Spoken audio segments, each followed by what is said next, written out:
Public affairs programming on Look TV is underwritten by the generous support of Pinnell's Restaurant, classic Italian-American food since 1922, and Stored Tech, technology solutions for computers, networks, and phone. Stored Tech, your technology, our passion. 1922, Babe Ruth debuts with the Yankees. WGY signs on air.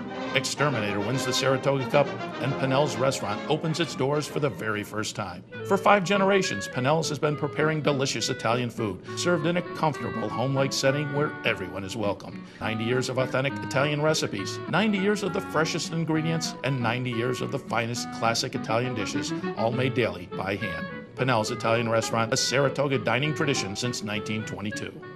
Most cybersecurity firms deal only with prevention, the systems that block hackers and viruses.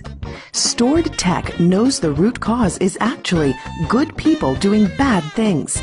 So we offer a security training program which includes certifying all participants to show they understand the basics. Technology solutions for computers, networks, and phones. Stored Tech, your technology, our passion.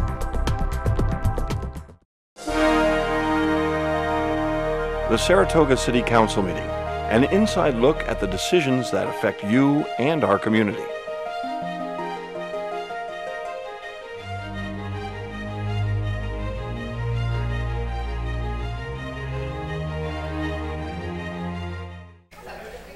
Good evening. Good evening, everyone. Tonight is Tuesday, July 17th, 2018. We start with 4 public hearings. The first 3 are Commissioner Martin, so I would like to turn it over to you at this time.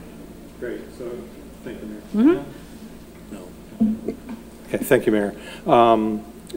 So the first item is on bike lanes. At the time that we completed the last public hearing, we weren't sure where we were going to go with the resolution. The resolution that we're looking for passed. So if anyone wants to speak about bike lanes, they can, but I don't think that there's anything readily to address here. Is there anybody who'd like to speak about bike lanes? Okay. Actually, Mayor, if I could say a few words. About bike lanes, for sure. My name is Sam Brewer. I live on Lake Avenue, and my general philosophy on the designation of different pieces of pavement. Sure. My general philosophy on the designation of certain pieces of pavement for designated modes of transportation is such that oftentimes we can spend a lot of money on pavement and we can create more intersection points and more potential for accidents if we're not careful.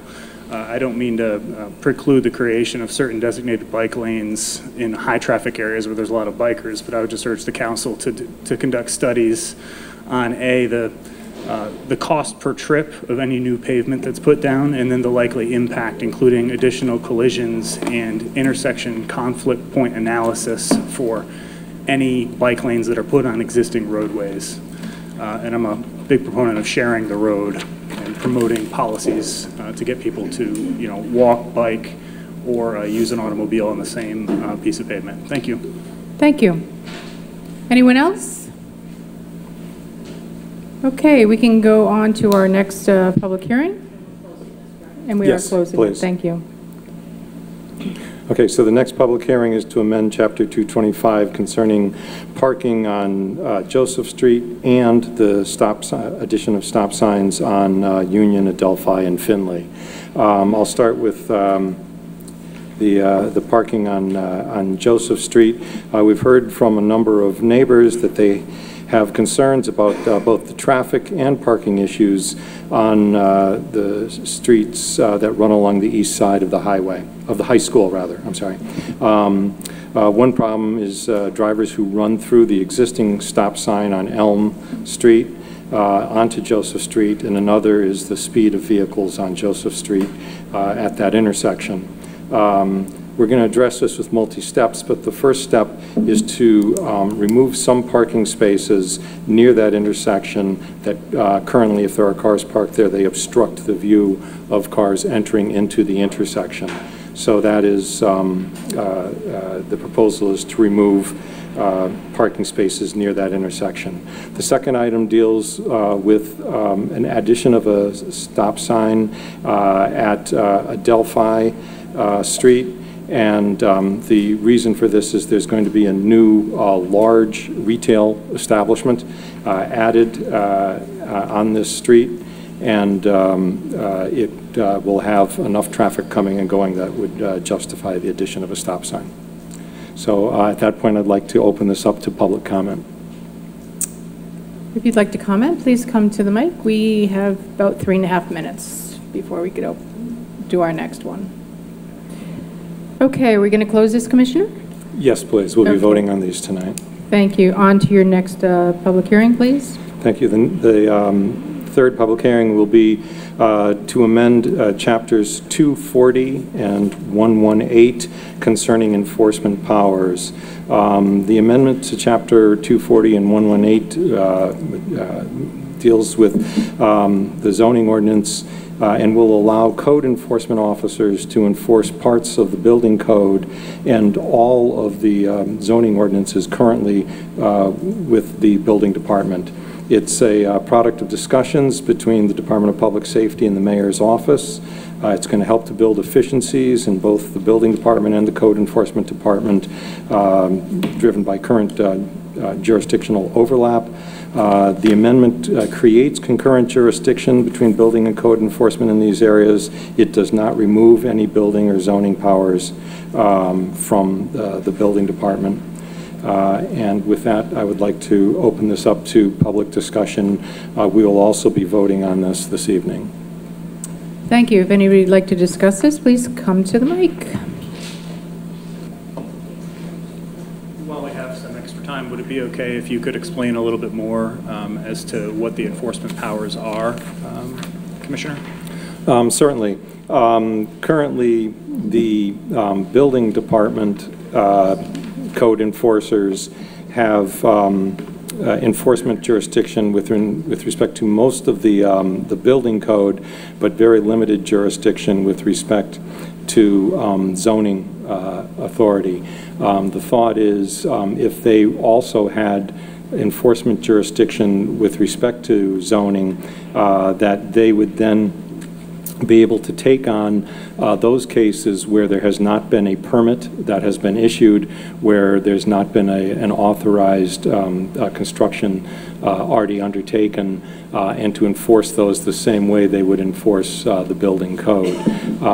That would leave our city's zoning officer to still review where a building permit is being requested and be a part of that particular process.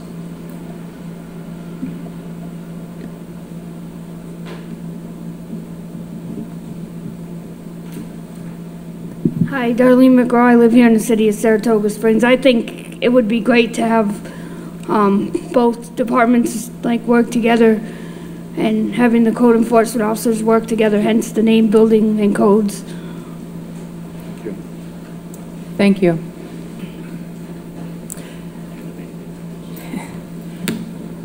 Okay, Commissioner, we'll be closing this? Yes, we will close this, and we're going to be voting on this evening. Great, thank you. On to our next public hearing, Commissioner Saratoga. Thank you, Mayor.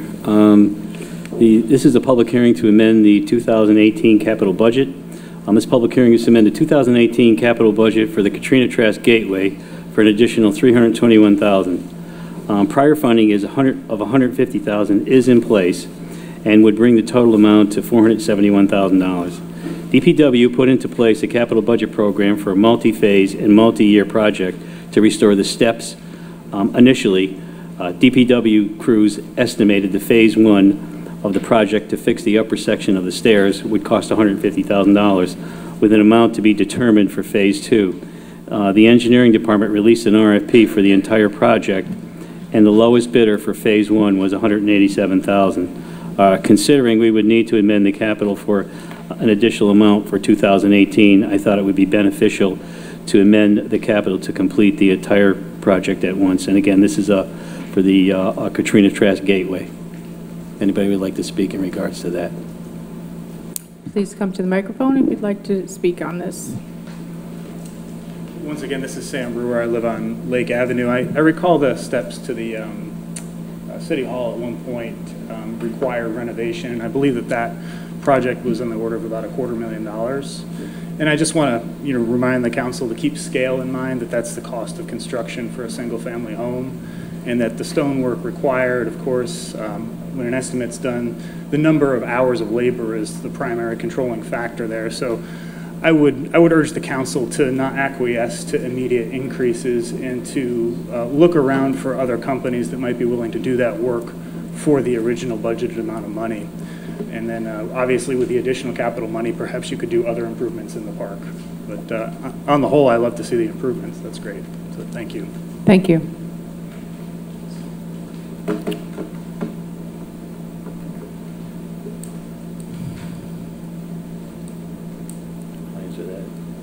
I'll answer that.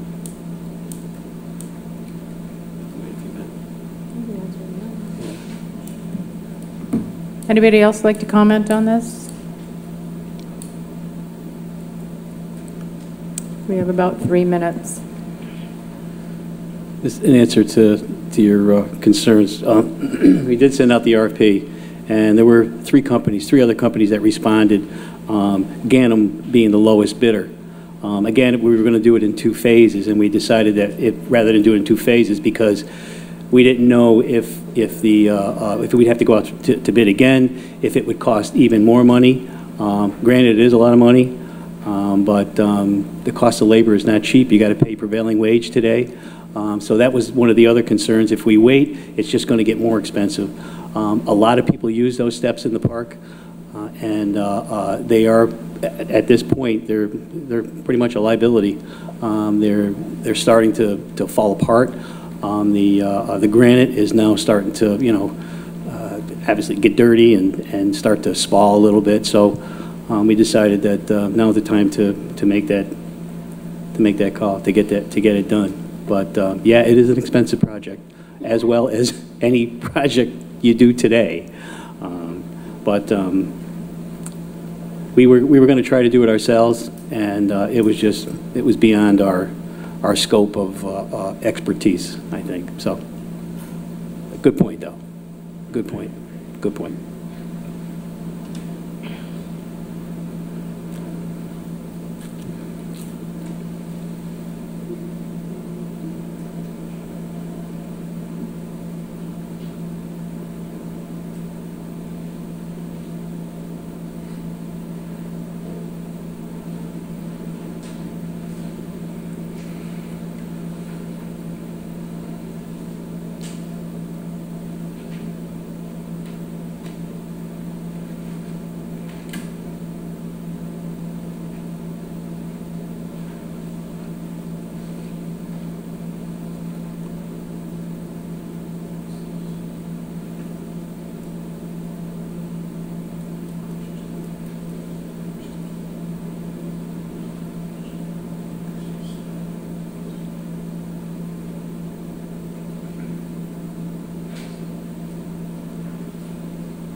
So the commissioner has indicated that he will be closing this. All right. On to a roll call, please. Present. Present. Here. Here. Here. Please rise for the Pledge of Allegiance.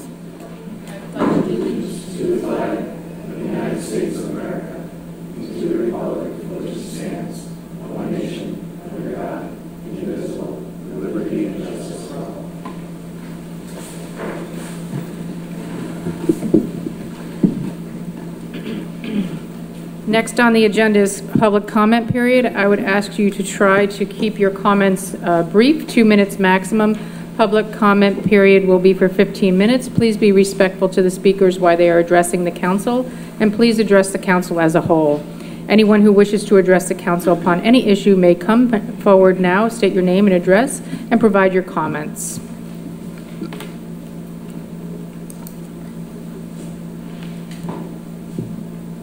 Good evening. My name is Pat Ritzert. I live at 30 Arrowhead Road, Saratoga Springs. On June 19th, I was here and I informed you of my opposition to the city engineer's plan to change my address and that of 2 of my neighbors to accommodate the Belmonte development of 7 homes being built on Arrowhead Road. I left a letter with you detailing my reasons and also provided information regarding Belmonte's proposal, which, by the way, was approved by 911 for the numbering of their new homes, which would not require a numbering change for me or my 2 neighbors.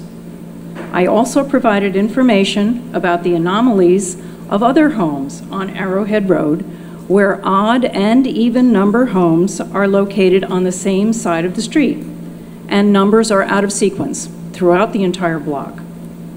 And I have to ask, in light of the anomalies in these address changes in the community and on my street, why am I and my 2 neighbors being targeted to make a change? This doesn't seem to be fair or even make sense in light of the argument that it is to abide by city code. I also told you that there were 174 townhomes in my community at Water's Edge who opposed this numbering change, and that I would deliver signatures to you to that effect. I'm here tonight to deliver that petition to you. We received overwhelming support from the community and from the Homeowners Association themselves. I realize that 2 minutes of public comment time is not enough time for me to address in detail everything, so I've outlined it in the letter. I would ask that you please review this letter, take a look at the signatures in the petition, and please provide a comment at the end of public comments, which I know you are permitted to do, so that I can provide a response back to the HOA at our annual board meeting, which is scheduled for this Saturday, the 21st, as everybody in the community is anxious to hear what you have to say about it. Thank you for your time. Thank you. There's a copy for everyone, including the city attorney, assistant attorney, and the city engineer. Thank you. Good evening. My name is Catherine Casamaris. I live at 28 Arrowhead Road. I will be brief.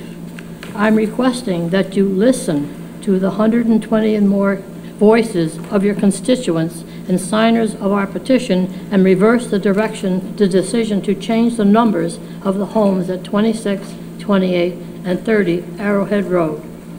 By giving all 3 homes the same number, there will be confusion. In the event of an emergency, especially a medical emergency, a few minutes can save a life. You may be putting our lives in jeopardy.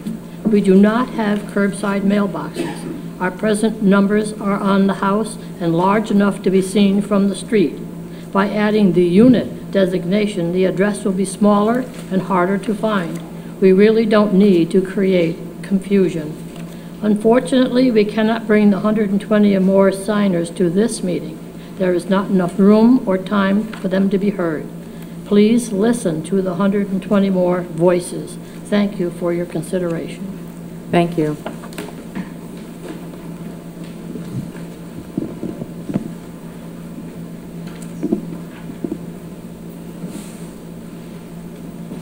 Anyone else?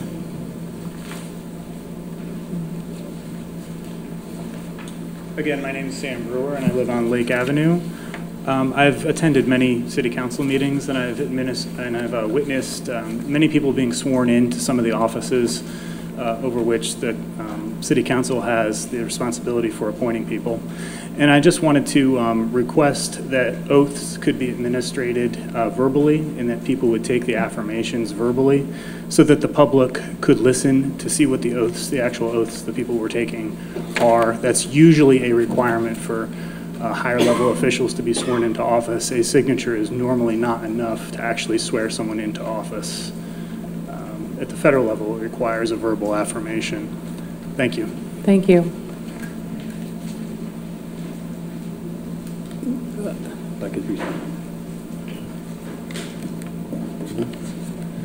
Hi, Darlene McGraw. I live here in the city of Saratoga Springs.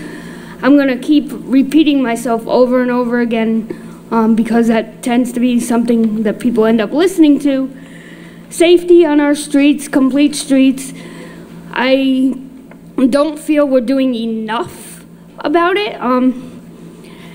I feel that we need to make sure I spoke with someone that ended up falling at the in his wheelchair at the Flag Day parade last month, and we just had somebody hit by a car the other day. I mean, I don't know the specifics, the police do, so I can't say what exactly happened. I have no clue what was happening. I was actually at work at that time in the morning. But I think we need to make sure we make our streets better, not just for physical parts, but as far as speed limit, Jefferson Street. I mean, geez, you want to make that, we should name that a speedway instead of a street, because that seems to be what it is. And now with track season coming, it's not getting any easier. We need to have a better traffic pattern for track season. We might be having it working and on its way, but it's not doing enough. Enough needs to be done all year round. Stop catering to track season. Yeah, it's great, you know, it brings in money, it brings in people, taxes and everything, but it's not them. We live here in this city, and I'm hoping that you guys, you know, you're part of the council. I'm hoping you guys live in the city. Otherwise, I would be embarrassed. I wouldn't want to be on the council and not live in the city I represent. But I'm not speaking to anybody specific, but I don't even know. It's not my business. But, I mean, this is our city. We care for it. We care for it 365 days a year. It shouldn't matter just about track season. It's not all about the racetrack. Get over it. Thank you. Anyone else? Any comments from the commissioners? Yeah, Mayor. Both to Patrick and Catherine. I would be glad to set up a meeting with both of you, the city engineer, possibly Peter Belmonte, and try to work this situation out. I totally understand what was going on. We have discussed it in my office, but obviously we need to come to some sort of a mutual agreement here. And I mean, I'm not quite clear on how it happened. I understand exactly what you're saying. I think that's the way it happened. You know, instead of building 5 houses there, because the numbers go in sequence, somehow they managed to build 7. That just happened, and I wasn't aware that it's happened. You know, it had happened. But I would be glad to set up a meeting with, you know, the both of you and the city engineer and possibly Peter Belmonte to try to, you know, to rectify this, because numbering of the residences is part of the city engineers, as you said, part of their you know, their job. So hopefully we can somehow work this thing out. But I did look at the map, and there are some other ones that I questioned. You know, the city engineer, that are even numbers that are on the odd side of the street. So that didn't make any sense to me either. So somehow out there, you know, we need to get it all straightened out. But I would be glad to either sometime this week or maybe the beginning of next week. I don't know what your schedule's like, but I think we have some contact information in this information here. And I just asked the deputy mayor to take down some contact information, and then we'll all get worked out. I don't know if you want to be involved in that, but sure. Certainly, you know, we can sit down and we can talk about it. Yes. Yeah, I do want to add something. I owe you an apology. You did come here on the 19th, and I did take a note to look into this, and time did get away from me. And while you were speaking, I did pull up the email that we were sent from the city engineer on the 19th prior to the meeting. It's very long, it's very detailed. I have been through it once. I think the best course of action you have right now is with Commissioner Scirocco, because the city engineer does sit in his department. I was trying to determine if this was a planning board decision or a city engineer decision. Thank you for coming back again, and I'm sure they're going to help work something out or see what they can work out. We'll work it out. Let's just have a meeting and we'll get together and work it out. Thank you very much. You're welcome. Thank you for coming in. Anyone else? Okay, then I'd like to close the public comment period. 1922, Babe Ruth debuts with the Yankees. WGY signs on air. Exterminator wins the Saratoga Cup, and Pennell's Restaurant opens its doors for the very first time. For 5 generations, Pennell's has been preparing delicious Italian food, served in a comfortable, home-like setting where everyone is welcome. 90 years of authentic Italian recipes, 90 years of the freshest ingredients, and 90 years of the finest classic Italian dishes, all made daily by hand. Pennell's Italian Restaurant, a Saratoga dining tradition since 1922. Most cybersecurity firms deal only with prevention, the systems that block hackers and viruses. Stored Tech knows the root cause is actually good people doing bad things. So we offer a security training program which includes certifying all participants to show they understand the basics. Technology solutions for computers, networks, and phones. Stored Tech, your technology, our passion. On to our presentations. We have two presentations tonight. The first presentation is a quick charter review update, and I'll ask Vince DeLeonardis to please come to the mic.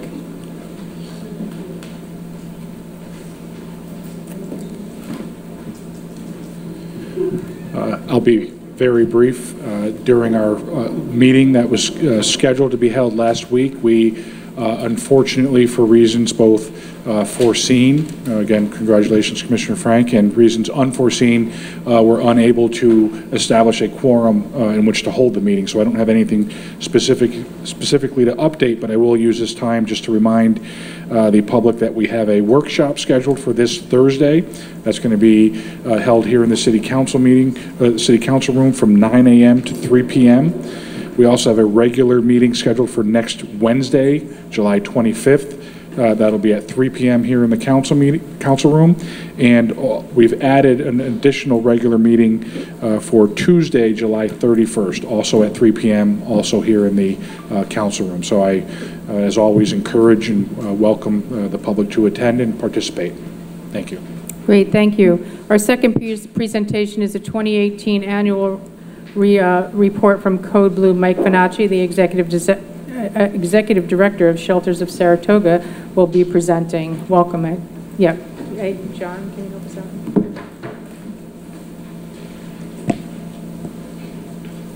Good evening. Mike Finacci, Shelters of Saratoga, Executive Director.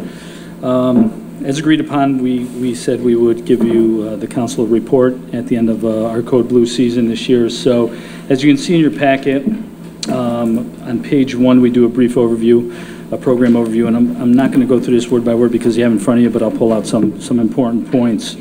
This summer so far was our worst, I'm sorry, this winter was our worst winter yet, whereas we were open 162 nights out of the winter, and that all complies with Executive Order 151. Now, we served 144 unduplicated individuals, but we saw an average of 53 people a night using Code Blue. Soul Saving Station, we could accommodate 41 individuals. We started to use Presbyterian New England Church as an overflow, and we averaged about 13 people there a night as well. I mean, obviously our goal with Code Blue is to keep people safe from the inclement weather, but more importantly is to get them connected with the, with the proper services and the important services that they need. And we ended up doing that with 45 individuals this year. We either got them into transitional housing, we got them into treatment, we reconnected quite a few with family, or they entered another program, either a housing program or a sheltering program.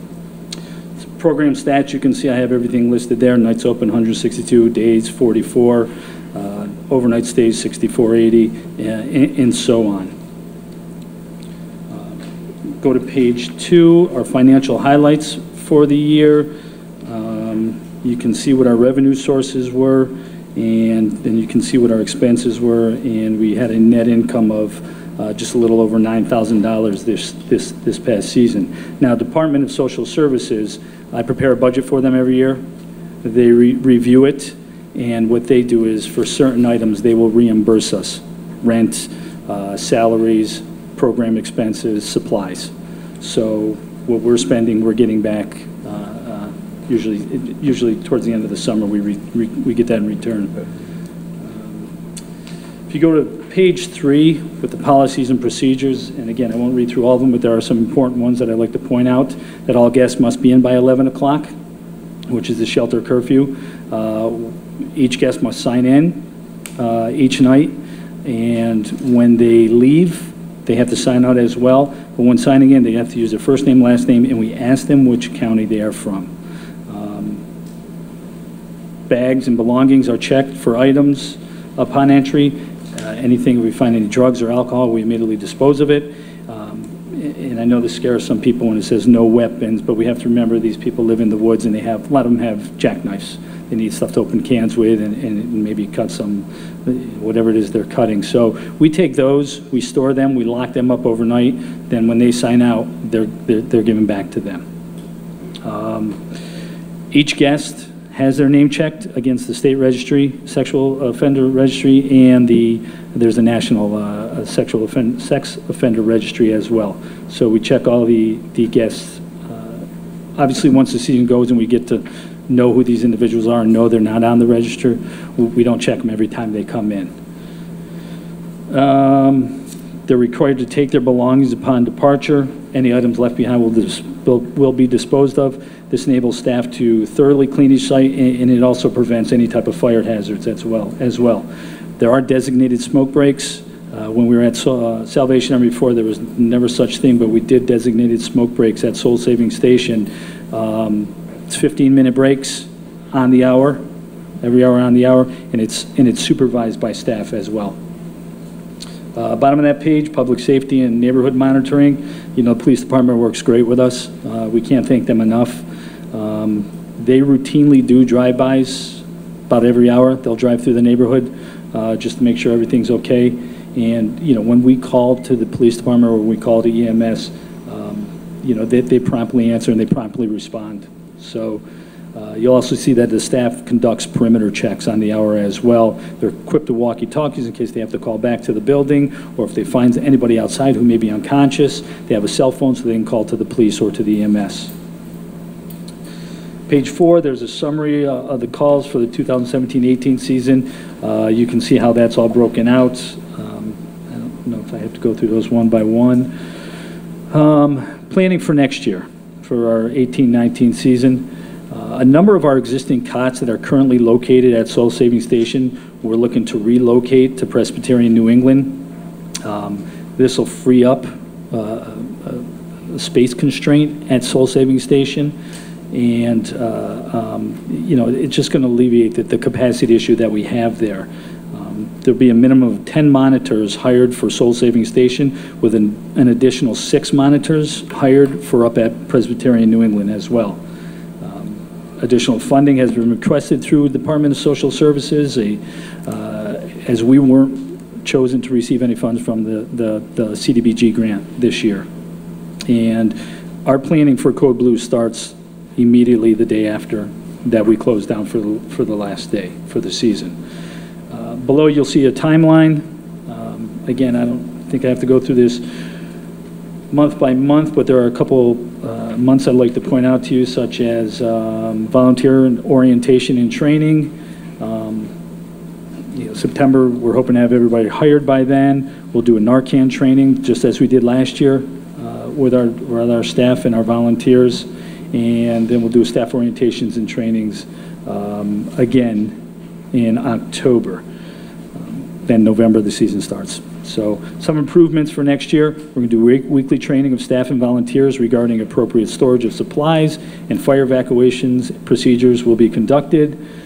Safety trainings on topics of de-escalation techniques will be provided during the initial trainings and orientations, and we'll do it periodically throughout the season as well. We'll hold monthly staff and volunteer meetings, and we're researching right now panic buttons, medallions that you hang around your neck that we have at SOS it's a digital signal. A lot of times you have to hook into the phone lines. It's tough for us to do at Soul Saving. So right now we're researching that so volunteer and staff can have those as they're working the grounds.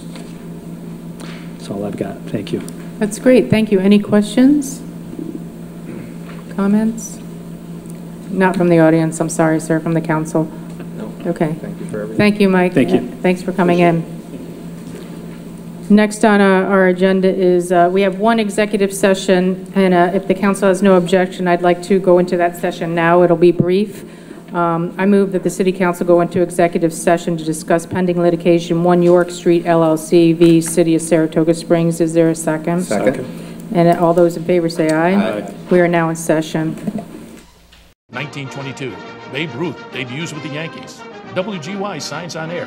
Exterminator wins the Saratoga Cup, and Pinnell's Restaurant opens its doors for the very first time. For 5 generations, Pinnell's has been preparing delicious Italian food, served in a comfortable, home-like setting where everyone is welcome. 90 years of authentic Italian recipes, 90 years of the freshest ingredients, and 90 years of the finest classic Italian dishes, all made daily by hand. Pinnell's Italian Restaurant, a Saratoga dining tradition since 1922. Most cybersecurity firms deal only with prevention, the systems that block hackers and viruses. Stored Tech knows the root cause is actually good people doing bad things. So we offer a security training program which includes certifying all participants to show they understand the basics. Technology solutions for computers, networks, and phones. Stored Tech, your technology, our passion. Session. Thank you. Upon returning from executive session, I will be adding an item to my agenda when I get to my agenda. So at this time, we are going to move on to the consent agenda. I move that the City Council accept the consent agenda as stated on the agenda. This is a motion. Is there a second? Second. Any discussion? All those in favor say aye. Aye. Aye. Any opposed? Abstentions? The matter passes. On to the Mayor's Department. My first item is to set a public hearing 2019 to 2024 capital budget program. The city charter requires that we have 2 public hearings prior to the presentation of the capital program. I would like to set these meetings for August 7th, 2018 and August 21st, 2018, starting at 6:50. The August 21st meeting will also include a capital program presentation by the Mayor's Department. Next up is a discussion and vote authorization for the Mayor to sign NYSCA CFA funding application. This is a New York State consolidated funding application for community development program capitalizing on our arts community and trail system to establish City Arts Trail. Existing infrastructure will be utilized to create a bikeable, walkable trail from SPAC to Beekman Street Arts District. The railroad run section of the proposed trail saw over 127,000 users last year, and the hope is to drive some of that traffic to the Arts District. Activities will include logo design, screening along the trail, a marketing campaign, coordination with Saratoga Arts to facilitate kickoff event in the fall of 2019. The event will include various workshops, demonstrations, and performances along the trail by local artists. The city will be applying under the NYSCA funding stream within the CFAs in the Art in the Public Places category. The grant request is for $25,000 with a $25,000 cash match to be provided by the city. I move that the City Council approve the authorization for the Mayor to sign NYSCA CFA funding application. This is a motion. Is there a second? Second. Any discussion? All those in favor say aye. Aye. Any opposed? Abstention? The matter passes. Item number 3 is discussion and vote authorization for the Mayor to sign 2018 CFA funding application, Flat Rock Center. This is another New York State Consolidated funding application, this time in connection with the Flat Rock Center project. As you may know, I formed a community workshop that has been very diligent organizing this project into a vision, concept, funding, and next steps. I would like to thank the following people who worked on this project so far. Larry Novak from Bonaccio Construction, Diane and David Pettinati, who are a neighbor, Matt Veach, DPW staff, Mike Ingersoll, LA Group, Commissioner of Finance, Michelle Madigan, Ryan McMahon from the City Center, Frank Perillo, a neighbor, Ted Oroz from Complete Streets, Brad Burge from our planning staff, Mike Sharp, Deputy Commissioner of Finance, Rick Higgins from the City Center, Heidi West, a business owner, Tina Carton from our staff, and Lisa Shields, Deputy Mayor. This funding application is only one piece of the financial package, an important piece that is time sensitive. The city intends to develop the lot behind City Hall, bound by High Rock, York, Lake, and Maple Avenues, in partnership with the City Center Authority. Flat Rock Center will be compatible and complementary to the commercial Broadway urban core and will realize goals for downtown development as set forth by the city's comprehensive plan and zoning ordinance. Flat Rock Center will maximize economic opportunities downtown, expand year-round tourism opportunities, provide an associated multi-level parking structure, and revitalize the historic Flat Rock Mineral Spring and Park. We anticipate the additional parking supply will have similar positive effects on the economic development and jobs in nearby downtown property as we experienced with the Woodlawn parking project. I appreciate the work of Mike Ingersoll has done. He discussed and digested all of the group's feedback and created a conceptual rendering of Flat Rock vision. And I would like Mike to come forward and please give us a short presentation.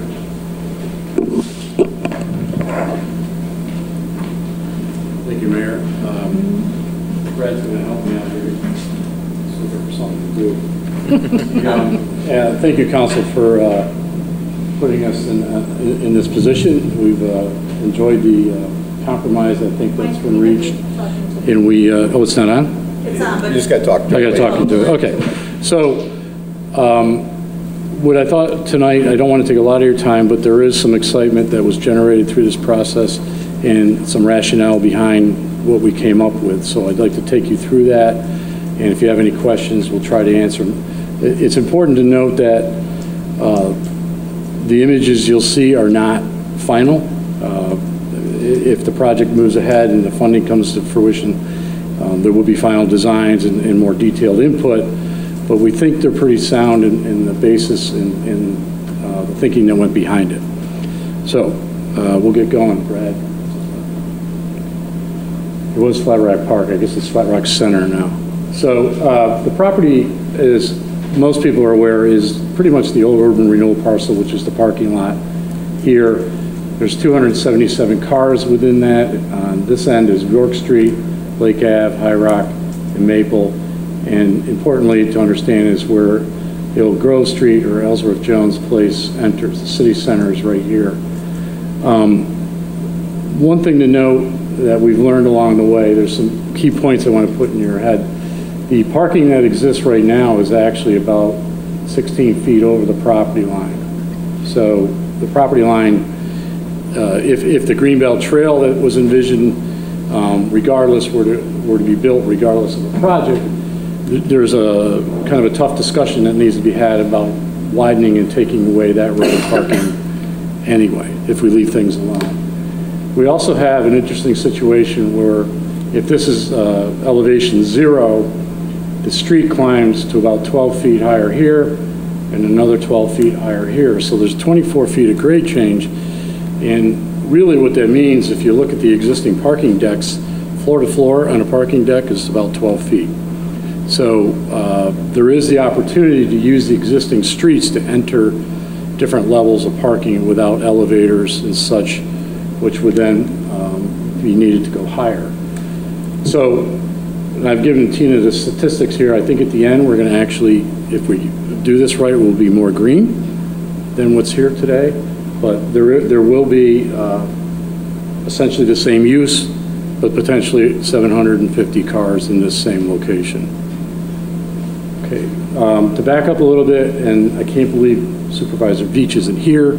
I did this specifically because he likes to provide antique images, but I shouldn't say antique because I was a whole 1 year old when this picture was taken. But it's interesting to look back. You know, the Presbyterian Church is gone, the parking lot's here. This is the valley we're talking about. Luzon House is over there, York Street, Grove Street, the old hotels that were here. But this is the beginning prior to urban renewal. This is the Zion Church. And this is even probably before it was actually Carroll Auto or about to be Carroll Auto. Interesting picture, and at least it shows the context that clearly the Algonquin and the Collimer building are very much intact.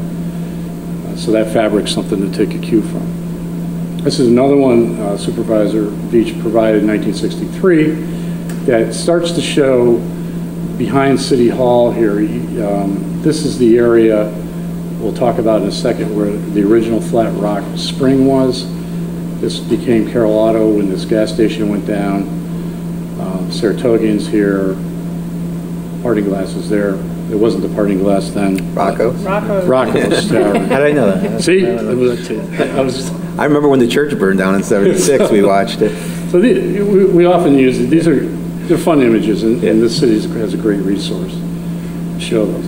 So this is one that I think kind of came back to us. This is from the archaeological report when the city center did their study.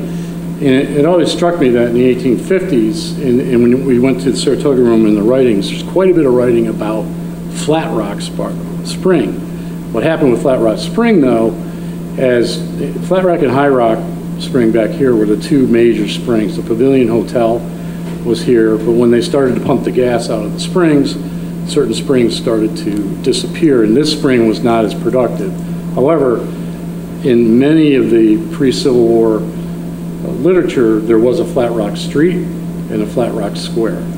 So if we go back, there is a precedent for recouping that, the waters, the connections, and certainly in this part of town, before you head down to High Rock Park, if there's an opportunity to gain some green space in a formal educational component, that would be a great spot to do it. So that became the name of our venture here. Was the Flat Rock and Pavilion Spring different springs? Yeah, what happened was, if you go back an image, these are the Pavilion bathhouses. Okay. Later, there was another church built here. Yep.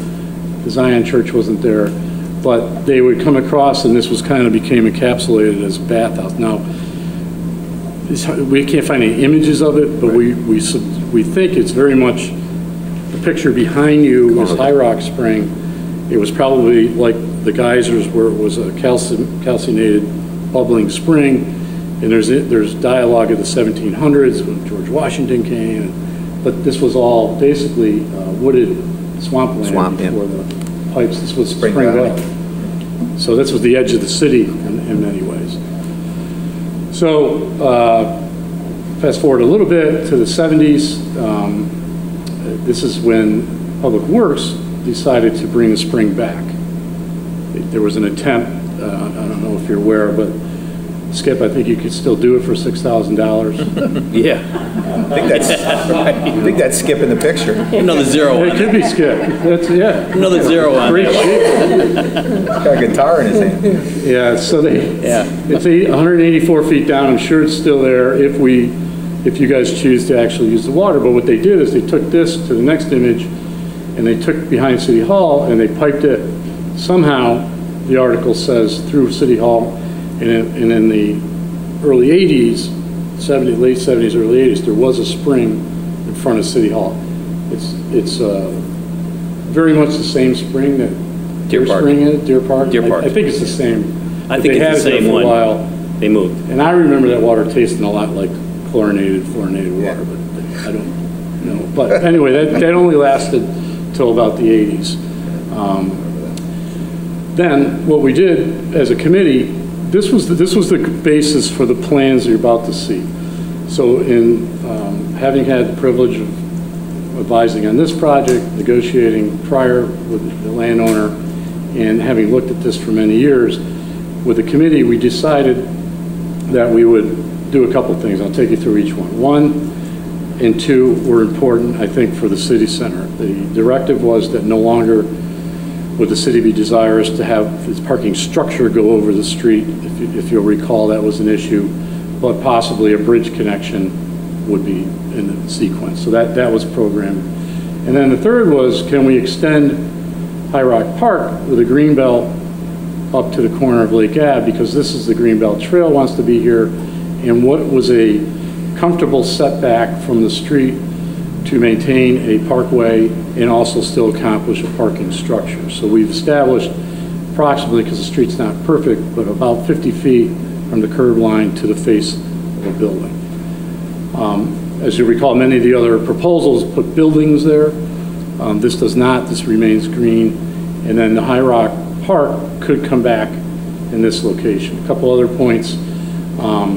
These purple lines, we indicate where we think, if you're coming from Broadway, it would be important to be able to get into and maybe through whatever structure was built here, staircase maybe on York, auto entry, auto entry, auto entry, and EJP could be a major auto entry to the structure as well. Hey, Mike, on the far right side of that diagram, number 3, yes, that particular one, that already is. This is part of High Rock Park. The Moose on property sits here. Okay, so it's not like we're creating something new with that particular no, piece but that's already there, right? What the thought had been, by removing the cars and offering a sight line, you'll see we're pulling the park into the city a little more and it's less disconnected. Okay, Brad. So the first, because we really like it, if we were to do a park on the corner, our thought had been, much like the image right behind you, is that there could be a small spring that became a bubbler with maybe a rill or a waterway that is more passive. It's not a spring house, but it would be a great way to introduce people to what Saratoga is about, the real spring. And there is a grade change there, so we're suggesting that possibly behind City Hall you could come to an overlook.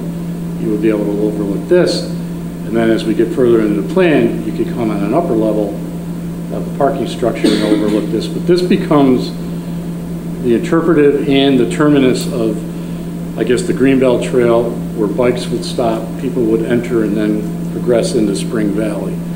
So we thought it was kind of an elegant way, similar to the way the Spirit of Life is, a little less detailed, but if we really focus and build ourselves a pocket park, I think this could be a handsome way. The other piece,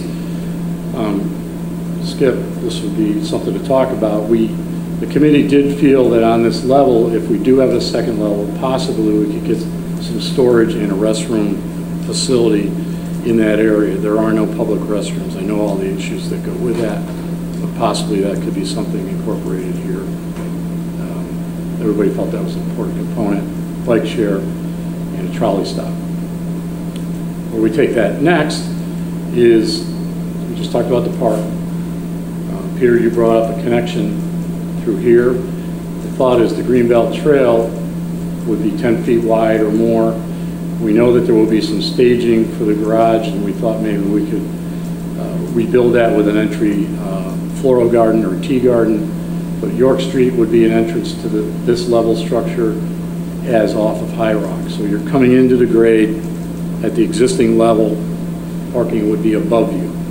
But what we've done is really minimize commercial development that would take away from the gain of any parking. So on this lower level, you'll see in some of the renderings, we've introduced a canopy structure that possibly the farmer's market could come in and you could back your trucks here, walk under a canopy, and have a multi-purpose for a parking structure, which I think could be, it may not be farmer's market, it could be an extension of all kinds of things, or, you know, we had a firecracker event, this could be where the staging is, and people mill around. When you come up on the top, off of Maple, we are beginning to think about a leftover, I don't want to say leftover piece, but an important piece that would yield about a 6,000 square foot footprint that could be as many as 3 floors or more, depending on the program, how you visualize that. We're calling it commercial space, but I think it's also an opportunity for the city, if it financially works, to embrace some of the possibly nonprofits or introduction of educational pieces. I know Commissioner Madigan's spoken in the library, there's tourism, there's other entities that maybe need to seek a home close to City Hall, the police department. But a structure could go there, or you could divide that off if you felt you wanted to recoup some developer interest as well. And then you would come up, as we build these floors, you'll see where we start to enter the, I guess, called the city center side. So this, yeah, so the second level, as we come off of High Rock up and onto Maple, you can enter right off onto the second deck. We do think you could get a second entry egress, but so right here, if we stopped here today, it would be the same model as Philo Street or Woodlawn. It would be a one-deck structure. Important to understand, we have about 200 70 cars now. We do lose about 90 of those through the green space, but if you did this, you'd be back plus 50. You'd have to build a structure to get that back. So if you stopped here, you'd still be ahead, but not as much as you could be. So the next level, which is really the beginning of the more structured parking, would enter here off of Ellsworth Jones. You know, it's the only guy that got the whole name instead of Jones Place, right? Anyway, you would come into the structure. What we're envisioning now, it's coincidentally is where the city center structure was before. It's just shortened and not over the street. Before the city center structure was a ramp structure. What we're proposing is taking the ramp away, building a ramp that would be shared possibly between the city center and the city, and that allows all these floors to be flat. And that's a big component if you're going to a convention, because you don't have to wheel your equipment down a ramp and go down. So having flat floors is a big deal. But this structure, you would do the speed ramps like you've seen these in other garages, but on this floor we start to gain parking. We also think that it's really important to talk about, if we're going to do a civic structure, that there could be solar gain, either as carports on top of the roof, and even some type of green roof structure as an educational piece to what we build as a city. And we just start going up. Same here, now we're going up to levels 3 and 4, and what happens, because we have to get a fire truck under here, the bridge connector starts to show to the city center from the structure across the street. And then on top, to get the cars up to where possibly you guys have to negotiate the lease, but the city center can take this much or maybe more. However that gets managed, but that structure in the next image starts to build like this. So what happens a little different than before, instead of being to the street, from High Rock to the very top level, 50 feet back, we're at 65 feet to the top of the rail, which is 3 feet lower than the condominiums across the street. From Maple, we're only 40 feet, which is about the same height as the city center in the back. So we've balanced that mass, and then we're stepping it down to where the park is. So I think it's less ominous, and then you'll see in the next images, we're beginning to talk about the elevations. And the thought is that behind the city center, where you would enter at EJP, you have the bridge. This might start to have some more archway or a skin to the garage, where it looks like a factory or an older building. Then it can break down if this is a more simple structure, but maybe we really do try to grow vines and make it a green garage. And then whatever we build here as more of a demonstration project for a commercial civic building in the park can also be a sense of modern architecture and the technologies that go with it. From the High Rock side, where the condominiums and down by Jacob and Anthony's, this is how it would be managed. The Luzon house is over here, a staircase. This would read as one structure, elevators. This is that lower level that could be extension of Farmers Market, the second structure, and then the new building and the park on the end. So what we want to do, if we're successful with the monies and we go to RFP, we want to influence the bidders in a direction. So the thought is to try to produce and lead them to where they're not all the same that we've done before. And these are just the last couple images in 3 dimension where we took the structure, put it into Google Earth, and you can see the park in the foreground. Peter, this is that linkage. That's the Farmers Market building, where it would naturally pull you through. If the trolley stop was there and the bikeway, certainly any visitors coming from the east would come into town, see this openness, and we would be building some respite there. There's a grade change. And this is where you enter on the second level, and then the third level back here into the major structures where the bridge is. We just had 2 more pictures. This is looking over City Hall, because we wanted to try to show the difference from before when this came across the street plus the greening along the side and the possibilities for what that building could be, plus the alley down behind City Hall in the park. And this is just an image, just to give a flavor of activity and things that could happen at the Lake Ave intersection. You know, some type of interpretive panel that tells you what was here. There would be people above. We don't know if the solar panels would go. You can't quite see it, but we had some fruits and veggies backed up here where cars could back up. I just think it would be a parkway, a safe way to get to Hyrack Park, and then all the way out to Excelsior. So this is what the group endorsed. I think if you guys go with it, this will be what goes into the state to try to get some monies. There's still room to refine things, but that's what we came up with. Great, thank you. Any comments from the council? I just wanted to add, I think the vision looks really good, and we do tend to get overly focused, we as a group, on that just being like a farmer's market. Yeah, and you, that's correct. You alluded to it, but it really could be a market with various kiosks that could be used for, it had multiple uses, various uses. You could have textiles sold out of there, jewelry, foods, food kiosk, farmer's market. Absolutely. I mean, there's a number of things that you could do along that row. You know, it just depends. One of the things we did talk about with the city center is, you know, they do so many different graduations. The ability to have pre-event space and flowing through. Yeah, no, it's a flexible space. They're kind of hard-built kiosks. I tend to go and think about Bryant Park, you know, where you can go into a park and there's some green space there. I think mostly they do food kiosks there, but you'll also see jewelry sold and some other like textile type things. So it can be a very flexible space right there. And then there's the commercial space, which at this point I think we're trying to move forward with the CFA to essentially say it's commercial space, but there are some other ideas out there to potentially use it. I have been meeting with the public library to see if potentially they might be someone who could take over a floor to, not a branch, but be more of an offshoot of the makerspace type thing that I bring forward. That's going to require more meetings with the library. They need a better understanding.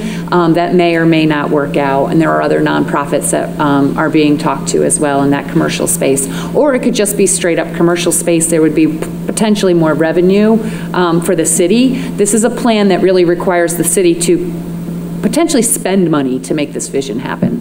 And I do think you could progress with the structure, set up that pad. It wouldn't necessarily have to be built with the whole project. So you could think about it if you desire. So I recognize this is a concept. Thank you. I recognize this as a concept, and in many regards a very attractive concept. I think it's a very positive step forward from visions that we had seen for this lot previously. One of the things that I know has been discussed both here in Saratoga and nationally is, you know, what's going to happen with the demand for parking over time? Not, you know, in the next decade, but beyond the next decade. And I very much appreciate that you've made the floors flat rather than ramped, because that's, I think, one of the concepts that we hear in planning now is if you're building a structure that is going to be a garage today, but maybe something else in the future, you need to have flat floors in order to be able to do that. I have a question though, which is, so the concept is essentially 12-foot height. It could be a little less. Well, I was going to ask, could it be a little bit more? Because if the concept is you're building perhaps for the future, maybe to take that first floor at some point in the future and convert it into something else, is it possible to make it something more than 12 feet? Yeah, I think there's the quick answer is yes. And it's just a matter of how you align all the other floor plates. It's, you know, originally the city center had theirs actually 14 on one level because they thought they would have RVs and other equipment, but you're on the right track, because if you do the 12 and then you put the utilities, the ceiling in, you're going to lose 2 feet. That's right. For structure, so 10-foot floor to floor could be tight. So I think that's all in how you guys go to build it. And define What's it. the lifespan on a design build, though, structure like that? Depends on if you take care of it. Exactly. You're going to have to find a way to take care of it. But I don't know, 30, 40 years. 40 Yeah. years. What's it cost right now per lot? Is it like 25, So- 30K? No, I think what we're trying to do is we're using 18.5. Yeah, because I had talked to the city center. I mean, I worked with parking lots years ago and did these things, and it was like, 15, and we got a great deal here when the cement prices went down, and they were telling me 30, and I was like, man, that seems way out of whack, but... Some of the things that were happening there had to do with the elevators, the other space they were building, and they had some storage and office space. Right. Depends on the time of year. Sure. Depends on trade agreements. Anything that happens, right? No, I understand that. Steel prices. It also depends if you do it all at once. Right. But right now, I think we were thinking that if it's all prefab and you do it without a lot of retaining walls, that's a good number. Okay. That's much better than the number they were giving me then. Okay. Yeah. Well, there were some other things going on there. Depends on the skin. Right. The other thing about the flat floors, this was something that I was always aware of. When you look at parking structures, and as you drive around now, to have to look at the ramp side, there's no easy way to make that look good. So at least this does look like a vacant building. Right. The one across the street is a parking structure. High ride. This grades on, so I know it'll take a lot of time. How high is the walkway over Maple Avenue? That needs to be, I think it's 14.6 to get the fire trucks through, or any large trucks. So in that range, 15 is probably the number to be safe if they're bouncing. I think 14 is why they're doing the Northway and all these. Depends on the size of the trucks. I think they'll tell you 13.8 or 14 for that if there's no snow or if they're how fast they're going, but you don't want them to hit it. So I think 14.5 is a good safe number. It causes the city center to deal with how they get into it. Right. But anyway. I had one more comment. I do think that we're allocating a lot of green space on the probably most valuable aspect of the lot. But I've had discussions with the group about this. It still could lend itself to development in the future. Sure. By making it a park now, but in the future you could, if the city needed to or wanted to, it could still be further developed. And even just part of it. Yeah. Anything else? Well, thank you, Mike. Thanks for coming out tonight, and I appreciate your work. Good luck with the grants. Thank you. I move that the City Council approve the authorization for the mayor to sign 2018 CFA funding application, Flat Rock Center. This is a motion. Is there a second? Second. Any discussion? All those in favor say aye. Aye. Any opposed? Abstention? The matter passes. At this time, I'd like to add an item in relation to our executive session. Discussion and making a motion to add an item. Discussion and vote approved settlement agreement between 1 York Street LLC and the City of Saratoga Springs. This is a motion. Is there a second? Second. Any discussion? And I'd like to ask Vince just to give us a brief synopsis on this. Sure. Thank you. In conjunction with the submission that you just saw, we have been having ongoing discussions and good faith negotiations with the attorneys for the Muzon House and the City Center Authority, and have just as late as yesterday worked out some final arrangements for a settlement agreement that will be considered by the council for approval this evening.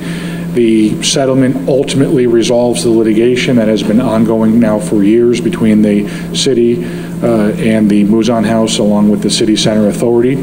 Ultimately, the settlement provides that the plaintiffs will discontinue all causes of action that currently remain. We will agree to withdraw the applications that related to the previous parking structure proposal, including subdivision and site plan, and the subdivision map that was filed with the county will be stricken. In addition, we will withdraw the appeals that have been pending with the appellate division, and on a move-forward basis, allow for a structure, including a parking structure as proposed, to move forward. When that structure is ultimately constructed, some of the things that we've agreed to do, which makes sense and we would want to do as neighbors anyway, include keeping the Pedinati's as well as the other businesses in the area updated on a regular basis with regard to the construction schedule so that they can accommodate themselves accordingly. We will agree not to commence construction prior to Labor Day, September 4th, which is something that we wouldn't be able to do anyway. In addition, we will provide for a screen fence between the restaurant and the construction project as it is ongoing, and at the completion of the construction project, provide for a wayfinding sign somewhere in the vicinity of the parking structure to identify those businesses between Lake Avenue and High Rock Park, including the Mouzon House. So this ultimately, if approved, will resolve the litigation in its entirety.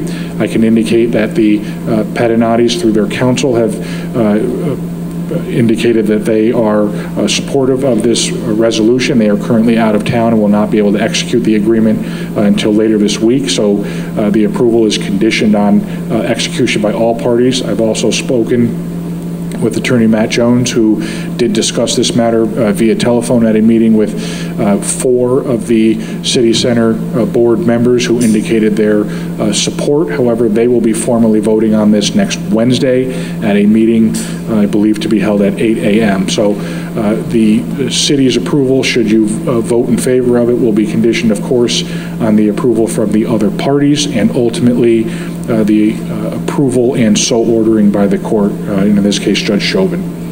So, unless there are any questions. Thank you. Any comments? All those in favor say aye. Aye. Any opposed? Yes. I think we didn't vote. No, we need a motion.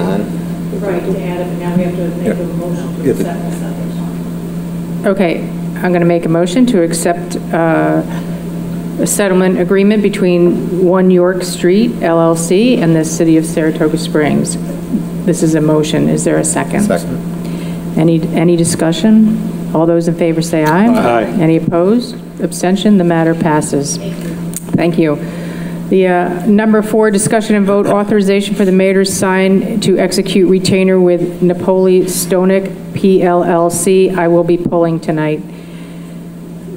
My next item is appointments. The Saratoga Racecourse Advisory Board. The NYRA Local Advisory Board, aka Saratoga Racecourse Advisory Board, was established in 2009 under the state legislation that granted New York State Racing Association a new 25-year franchise to run Saratoga, Belmont, and Aqueduct. The board's original and formal charge was to take an inventory of every building and significant feature at the local track to protect its historic integrity as the future improvements are made. Informally, the panel serves as a conduit for NYRA to communicate with the public and for the residents to voice their concerns to NYRA. The board has been chaired by Joseph Turani, senior partner at BST & Company CPAs LLC, since its inception. It is comprised of 15 members that includes 5 designees from each of the following: the Board of Supervisors, the Mayor, the City of Saratoga Springs, and NYRA. These terms are for 2 years. This evening I am reappointing the city's current 5 appointees. Each has done an excellent job and has expressed interest in continuing their service. These include William Wilmot, Michelle Funicillo, Cindy Hollywood, John Carrison, and Skip Carlson. Their terms begin on 1/1/18, expire on 12/31/19. Please accept my sincere thanks for your past and future service. My next item is appointments to the Design Review Commission.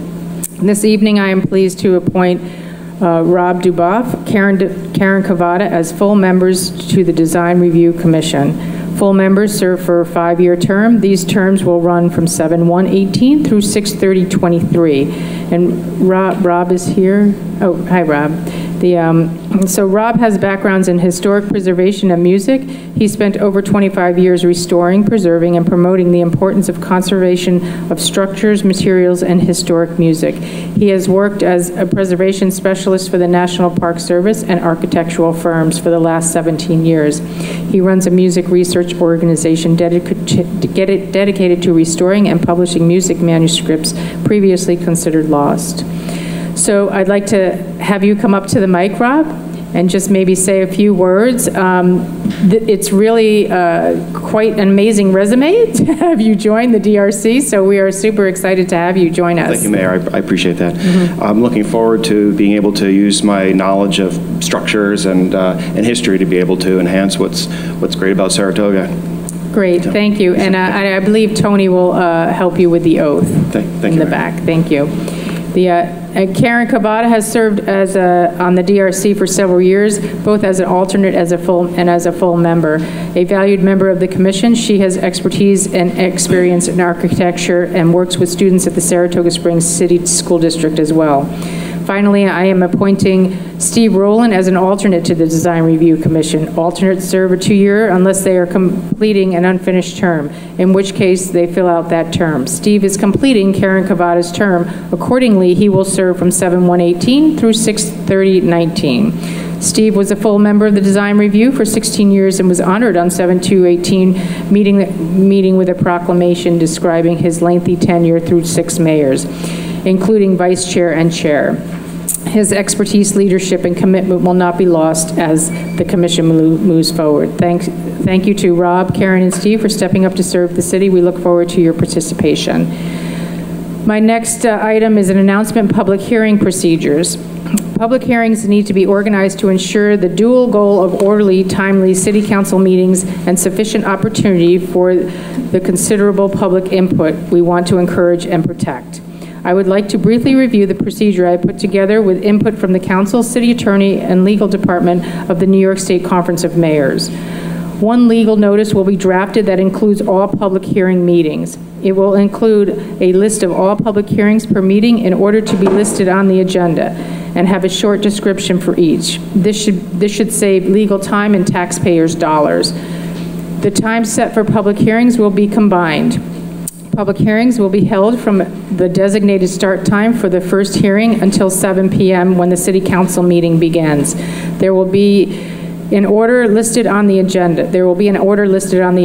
Each one will immediately follow the last as they are opened and closed. This will avoid wasted time when the council is required to wait until the set time has passed, even though no one has shown up for a particular hearing. City Council shall begin at 7 p.m. Public hearings should be scheduled sufficiently prior to 7 p.m. to allow time for anticipated attendees to speak. Care must be taken to estimate the time necessary based on the issue at hand. Public hearings will be scheduled as early as needed to accommodate. A time limit for speaking at public hearing may be set. The standard setting of time limit will be reasonable depending on the nature of the subject and the number of individuals who want to speak. A sign-in sheet for each public hearing may be used to facilitate determining how much time can be afforded to each person who wants to speak. 2 to 3 minute person would be the objective. 8 to 10 minutes would be the maximum. Please note, council members will always have the opportunity to keep public hearings open to the next meeting. Attendees will always have the opportunity to submit comments to the city clerk for circulation to council and to circulate comments on their own. These procedures will be put into effect beginning at the next City Council meeting, 8/7/18, and can be modified going forward. They should help retain order and set reasonable time limits on council meetings so that decision-making can be accomplished at an optimal evening hours for both the public and council. My next item is a discussion and vote resolution to bring Justify to Saratoga Springs. I am also pulling this item as we have been informed that Justify is under the weather and recovering, so we wish Justify well and in their future endeavors. My next item, and that concludes my agenda.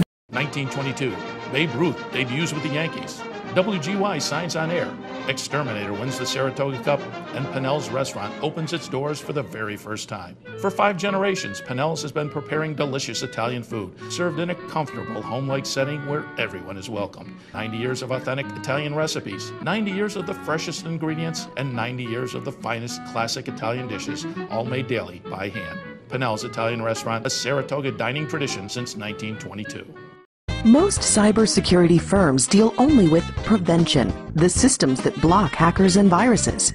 Stored Tech knows the root cause is actually good people doing bad things. So we offer a security training program which includes certifying all participants to show they understand the basics. Technology solutions for computers, networks, and phones. Stored Tech, your technology, our passion. Okay, on to accountants. Thank you, Mayor. First item is discussion and vote approval of resolution to appoint marriage officer. I move for the city to approve the resolution allowing Joanne D. Epson to officiate weddings for the remainder of 2018 as attached to the agenda. Is it motion? Second. Is there a second? Second. Any discussion?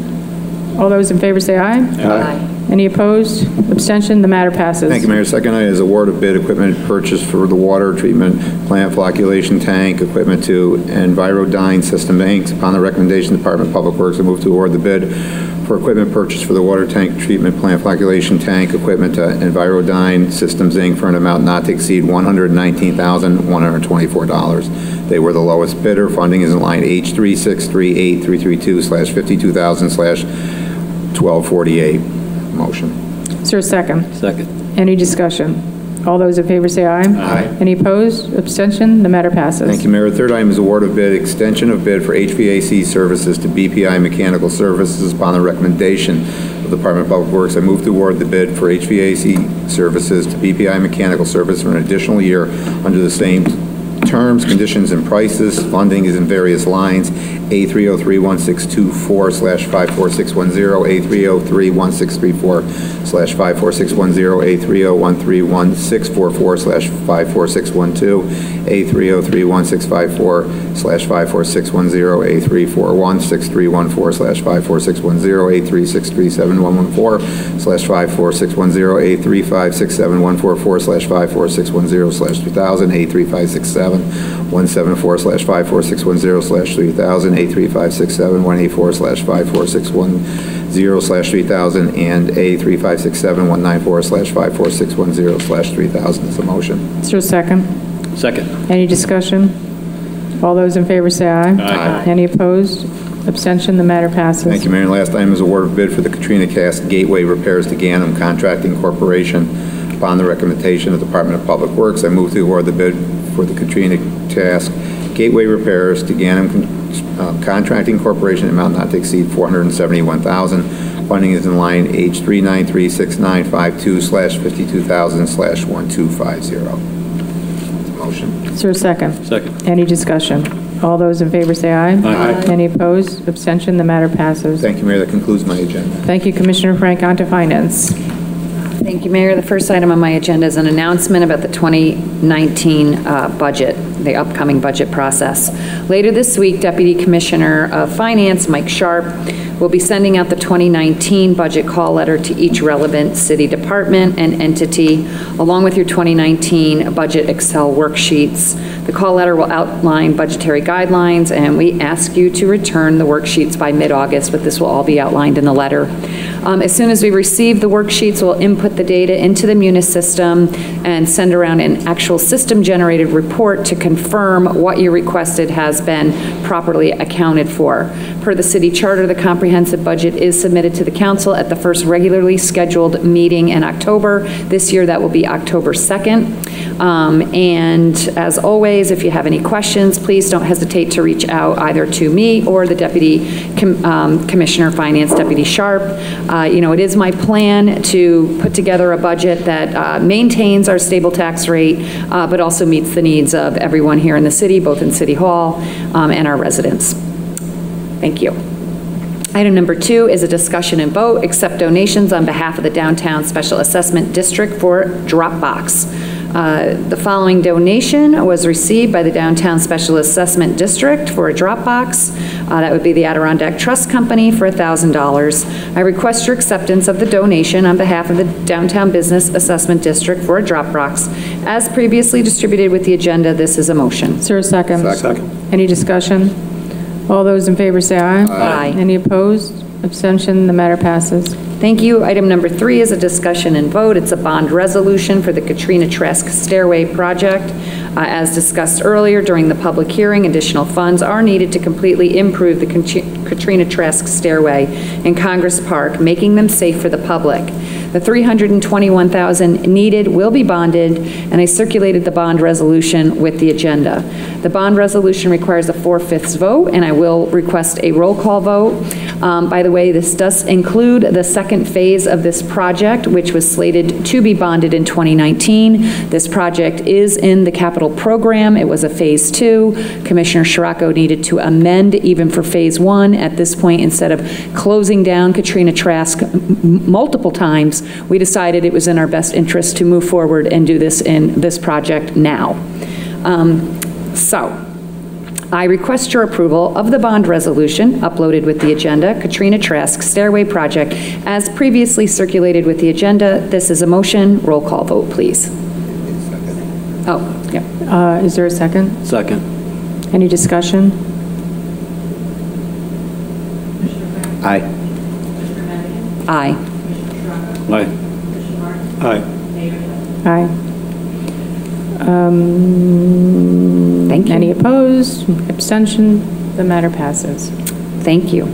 Item number 4 is a discussion and vote, budget amendment, capital increase for Katrina Trask Stairway. Lines 1 through 2 are to add an additional $321,000 to the Katrina Trask Stairway project, and the source of funding comes from bonds. I request your approval of the budget amendment, capital increase, Katrina Trask Stairway project as previously submitted with the agenda. This is a motion. Is there a second? Second. Any discussion?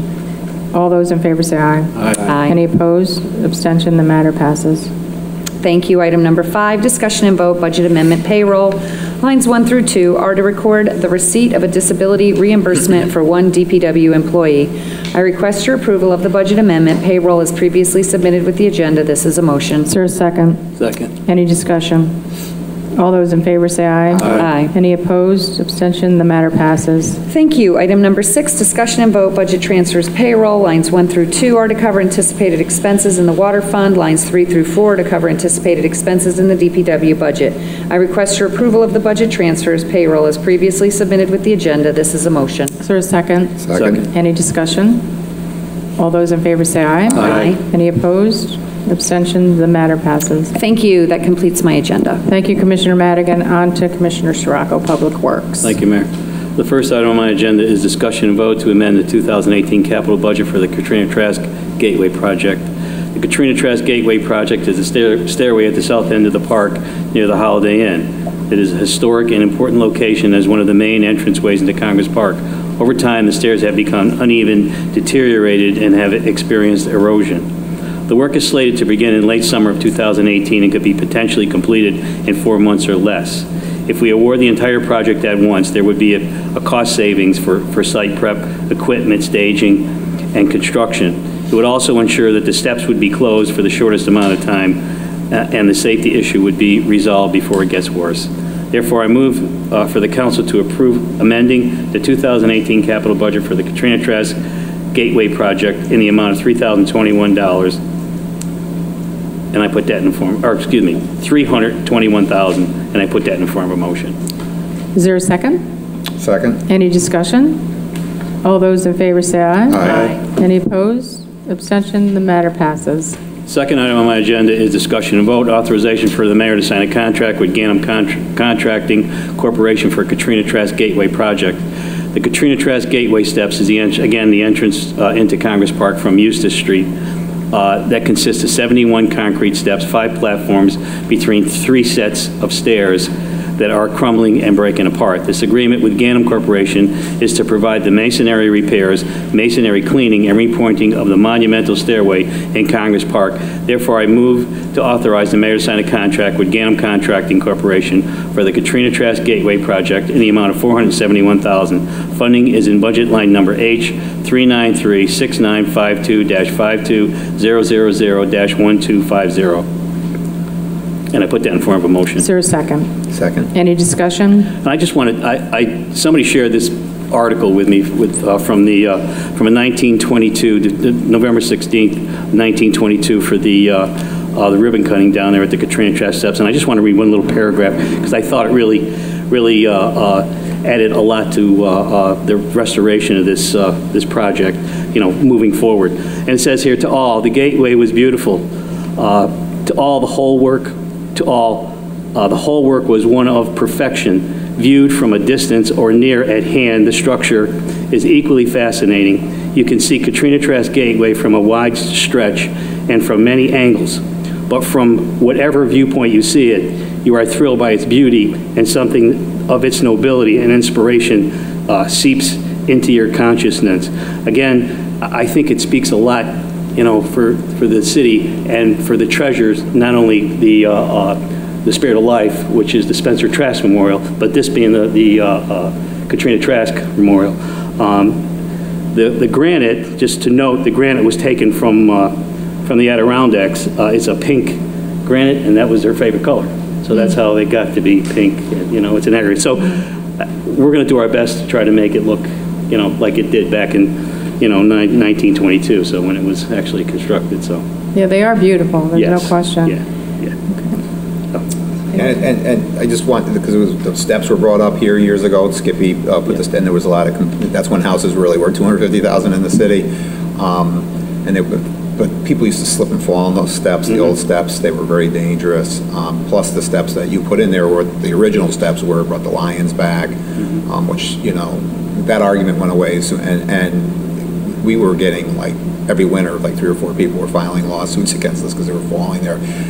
Those are beautiful steps. You see photos there. People love them, but they're bad. And much like fixing the casino that needed the work, this is a treasure. It's a national treasure, and I just think it's important to do it. And it makes a lot of sense to do it now, all at once, versus because it's going to cost a lot more. So I'm very. I agree. Thank you. And to the credit of the city council, and previous city councils, I mean, it's historic preservation, I think, and that's really what kind of makes the city. One other thing that kind of makes the city really work really well, and I'm excited about getting it done. So I am too, because I walked those steps. Yeah. All those in favor say aye. Aye. Any opposed? Abstention? The matter passes. Carefully walking, carefully, right? I do. Right. Third item on my agenda is discussion and vote authorization for the council to accept a donation from Stonehard Group for the Putnam Deck parking lot. The Stonehard Group of Maple Shade, New Jersey was contracted by the city of Saratoga Springs in regards to repairing the Putnam Street parking deck. The surface at the southeast corner of the upper level of the parking deck, that is approximately 17 by 11, had a loose cement patch in that area. After Stonehard evaluated, the issue they suggested is that they could demonstrate and donate the materials and labor to repair that section of the Putnam parking deck floor. Based on the scope of work and the value being done on behalf of the city would be $12,925. This includes equipment, material, and prevailing wages. Therefore, I move the council to accept the donation of equipment, material, and labor in the amount of $12,925 from Stonehard Group for the repairs to the Putnam Deck parking lot upper level, and put that in the form of a motion. Is there a second? Second. Any discussion? Again, that's probably the oldest parking deck in the city, and there is an area up there that's really starting to peel away. We've had a couple companies come in, in the past and put a couple surfaces on it, and it really hasn't held up. Hopefully this company here will come in, make the repair, and they may be the company that we may contract with based on an RFP process, based on the follow-up. But again, it's something that $12,000 worth of work for free. I'll take it. I'll take it any day. All those in favor say aye. Aye. Any opposed? Abstention? The matter passes. Okay, this is discussion. The fourth item is discussion and vote authorization for the mayor to sign an agreement from Stonehard Group for the Putnam Deck parking lot. This agreement with Stonehard Group is to repair the upper level of the Putnam Street parking deck. This includes cutting back the loose cement patch, installing the material of Stonehard/Tech protective coating, and repairing the deck joints. The terms of this agreement shall commence per council approval and shall continue upon the date of completion on or by September 28, 2018, with no budget impact to the Department of Public Works. Therefore, I move to authorize the mayor to sign an agreement with Stonehard Group for the repairs of the upper level of the Putnam Street parking deck, and I put that in the form of a motion. Is there a second? Second. Any discussion? All those in favor say aye. Aye. Any opposed? Abstention? The matter passes. Fifth item on my agenda is discussion and vote. Authorization for the mayor to sign an agreement with BPI Mechanical Services for HVAC services. This agreement with BPI Services is an extension of the bid from 2017. The agreement provides all HVAC services for the commercial size heating and air conditioning units to all city buildings that are under the responsibility of the Commissioner of Public Works. Therefore, I move to authorize the mayor to sign an agreement with BPI Mechanical Services for the HVAC services in the amount not to exceed the hourly rate according to the bid proposal that was distributed to the City Council. And I put that in the form of a motion. Is there a second? Second. Any discussion? All those in favor say aye. Aye. Any opposed? Abstention? The matter passes. Sixth item on my agenda is this approval for invoices to Chazen Engineering Land Surveying and Landscape Architecture Company, DPC. The City Engineer's Office is tasked to review the comment on planning board applications. The City Council approved designated engineers to assist with this process so that applications are placed into an agenda within 30 days. The urgency of meeting this brief turnaround time can result in designated engineers starting to work before a PO is issued, as in the case with this invoice from Chazen Engineering. This afternoon, Deputy Accounts Commissioner Masterson and Stephanie Richards met with DPW staff Mike Veach and Barbara Mon to discuss options for how the purchasing policy and designated engineer process could be improved. I believe they have come up with a good solution that will meet the intent of expediting the review process by issuing a PO in advance. I want to express my thanks to Deputy Commissioner Masterson and Commissioner Frank for lending his staff to come up with a good solution to this matter. The two invoices issued to the city were in the amount of $1,081 and $2,949.75, totaling $4,000. Therefore, I move to authorize council to approve payment of the invoices to Chazen Engineering Land Surveying and Landscape Architecture Company, DPC, in the amount of $4,000.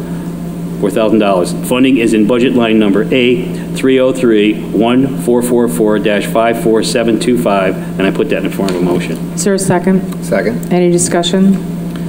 All those in favor say aye. Aye. Any opposed? Abstention? The matter passes. The seventh item on my agenda is discussion and vote. Authorization for the mayor to sign an agreement with Envirodyne Systems, Inc. for the flocculation tank equipment upgrade project. This agreement with Envirodyne Systems is for the purchase of the water plant flocculation tank equipment for this upgrade project at the city's Marion Avenue water treatment plant. This is an equipment purchase only bid, as this specialty water treatment equipment has a very long lead time for fabrication and delivery by the manufacturer. The pre-purchase of this equipment allows us to meet the city's timetable for installation at the water plant in the winter while water demand is low versus the peak water demand of the summer months.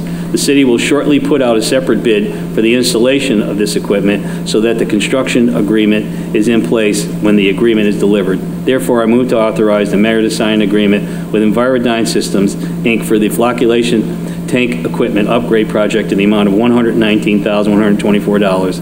Funding is in budget line number H3638332-52000-1248, and I put that in the form of a motion. Is there a second? Second. Any discussion? All those in favor say aye. Aye. Any opposed? Abstention? The matter passes. Thank you, and that concludes my agenda. Thank you, Commissioner. On to public safety. Thank you. The first item on my agenda is a discussion and vote for the authorization for the mayor to sign a contract with NYRA for the 2018 racing season. This is a revenue contract with NYRA that we enter into annually for firefighter service. The NYRA agrees to pay the city $93,600 in 2018 2018 for these services. The funds are deposited in line A104-427728, Special Events Reimbursements of Overtime-Fire. Therefore, I move that the mayor be authorized to sign a revenue contract with NYRA in the value of $93,600 for firefighting services during the 2018 racing season. This is a motion. Is there a second? Second. Any discussion? All those in favor say aye. Aye. Any opposed? Abstention? The matter passes. Thank you. The second item on my agenda is a discussion and vote to amend Chapter 225 of the City Code, Vehicle and Traffic, with respect to the traffic control at the intersection of Union Street, Adelphi Street, and Finley Street, and with respect to parking on Joseph Street, Elm Street, and Empire Way. This amendment accomplishes two things. The amendment will create a three-way stop at the intersection of Union Street, Adelphi Street, and Finley Street in anticipation of a large commercial property being built in that area. Secondly, this amendment will create a better line of sight at the Elm Street intersection with Joseph Street/Empire Way by restricting parking on the west side of Joseph Street from 60 feet north and 100 feet south of its intersection with Elm Street, and at Joseph Street's east entrance to Railroad Run, and on the north side of Elm Street, 25 feet from its intersection with Joseph Street.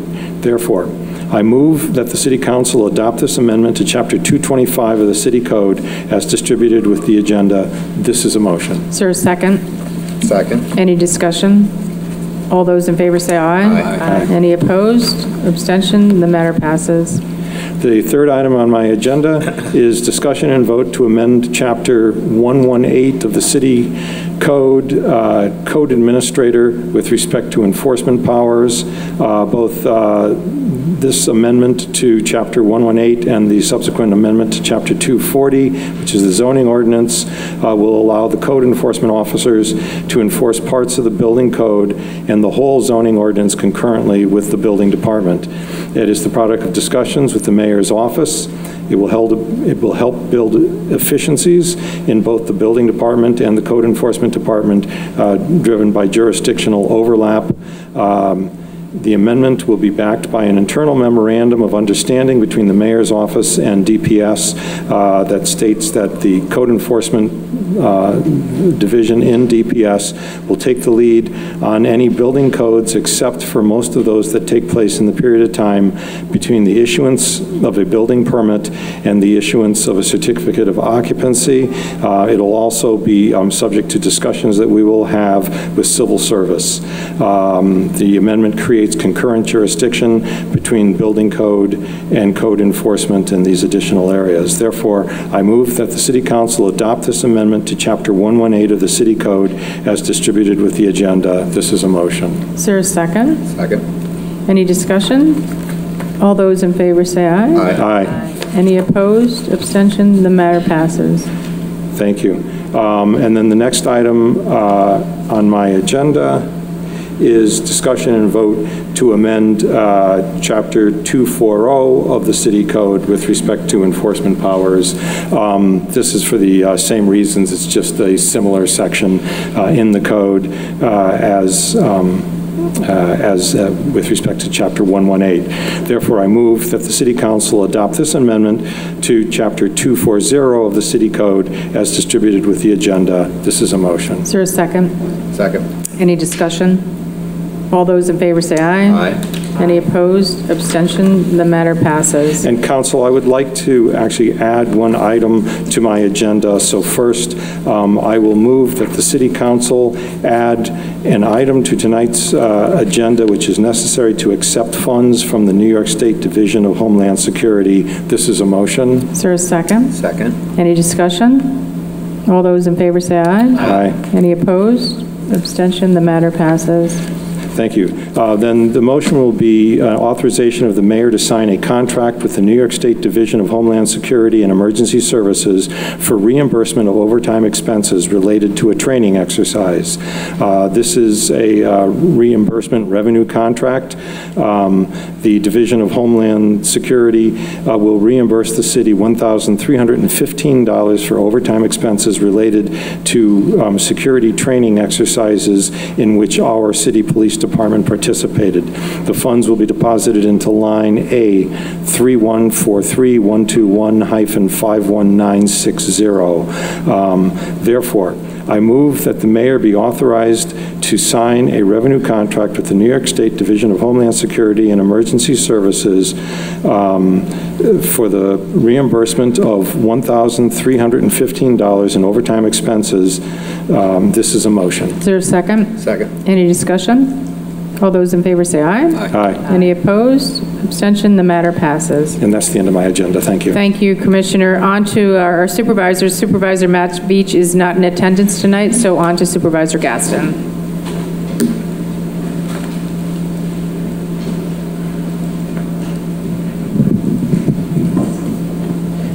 I'm actually going to combine items 1 and 3 on mine. I recently attended the National Association of Counties, which Supervisor Veach is still transiting back from. It was very interesting and a lot of information and a lot of, most importantly, connections made. And I'm going to be talking to some of the commissioners to see what we can do, pass some information along from the county, and to see what we can do on the county level to support what you're doing here. A lot of contacts with federal officials as well, which is pretty exciting. As a result of that, and so I don't take up too much city council time, I'm going to be having 2 community forums, both where people can learn about what we're doing at the county and if they have any concerns. It's going to be on August the 12th at 2 p.m. In the Dusher Room at the library, and on August the 14th at 7 p.m. in the Glaspie Room. So there's a kind of an afternoon weekend one and a weekday one, and hopefully I can meet or get your input at least before all of it so that we can talk about any issues before then. The second item is today we had a Board of Supervisors meeting. One of the big focuses was to approve the construction of a biosolids digester facility, which the county will be using along with Albany County. We are issuing up to $24 million in bonds for our 50% share of this, and this will be a really green and better way to dispose of some of our solids in the area. So that will be useful for us. Additionally, we passed a resolution regarding the passing of Galway Supervisor Paul Lent, who passed away recently. I know that he did a lot of work in the county with public safety and with emergency services, and we will be having an event for him at 9 a.m. on Tuesday at the opening of the Saratoga County Fair. He also did a lot with the fair, and if anyone would like to attend, you'd be welcome to do so. Thank you. Thank you. Any other business from the council? Then we are adjourned. Thank you very much.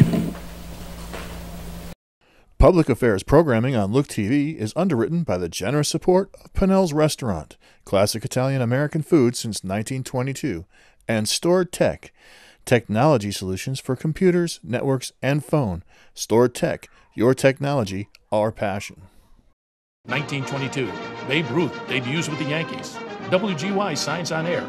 Exterminator wins the Saratoga Cup, and Pinnell's Restaurant opens its doors for the very first time. For 5 generations, Pinnell's has been preparing delicious Italian food, served in a comfortable, home-like setting where everyone is welcomed. 90 years of authentic Italian recipes, 90 years of the freshest ingredients, and 90 years of the finest classic Italian dishes, all made daily by hand. Pinnell's Italian Restaurant, a Saratoga dining tradition since 1922. Most cybersecurity firms deal only with prevention, the systems that block hackers and viruses. Stored Tech knows the root cause is actually good people doing bad things. So we offer a security training program which includes certifying all participants to show they understand the basics. Technology solutions for computers, networks, and phones. Stored Tech, your technology, our passion.